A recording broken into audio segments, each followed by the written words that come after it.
হঠাৎ করে প্ল্যান আসলো মাথায় একটা কোনো দিকে ঘুরতে যাবো বলে। তারপরে ফাইনালি শুরু করে দিলাম ঘুরতে যাওয়ার প্ল্যান। বদরপুর চলে গেলাম অটো দিয়ে, 2 ঘন্টার মতো লাগলো। 2 ঘন্টা দিয়ে যাওয়ার সময় অনেক বৃষ্টি ছিল রাস্তায়, প্রচুর সব দিকে বৃষ্টি বৃষ্টি বৃষ্টি। তারপরে চলতে চলতে যেন স্টেশন পেয়ে গেলাম। হঠাৎ করে স্টেশন যাওয়ার সময় এই যে আমাদের ট্রেনে উঠে দেখলাম চতুর্দিকে বৃষ্টি হচ্ছিল। তো ভাবলাম একটু বাইরে গিয়ে দাঁড়িয়ে দেখি কি আবহাওয়া, এরকম অনেক দিকে চতুর্দিকে বৃষ্টি। দাঁড়িয়ে দাঁড়িয়ে যেন অনেক ভালো লাগছিল।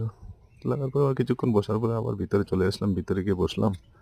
বসার পরে যেন ভিতরে অনেক ভালো লাগছিল, দিকে বৃষ্টি পড়ছিল, ঠান্ডা ঠান্ডা ভাব। তারপরে ফাইনালি ট্রেন আমাদের এসে গেছিলো এনজিপি স্টেশনে। তারপরে এনজিপি থেকে চলে আসলাম দার্জিলিংয়ের একটা গাড়ি বুক করে। রাস্তায় যেন একটা ভালো একটা রেস্টুরেন্ট পেয়েছিলাম, এটার ভিতরে আমরা সবাই মিলে বসেছিলাম ব্রেকফাস্ট করার জন্য। ব্রেকফাস্ট হয়ে গেছে, তারপরে আমরা কিছু একটা এদিকে এদিকে দেখে তারপরে চলে আসলাম ফাইনালি দার্জিলিংয়ে আসার রাস্তার উপরে একটা মন্দির, আমরা টেম্পল দেখার জন্য গিয়েছিলাম। এখানে অনেক সুন্দর, যেন ভিউটা এখানে অনেক সুন্দর, খুবই ভালো লাগছিল। এখানে সবাই মিলে দাঁড়িয়ে যেন একটা ভিডিও করে নিলাম।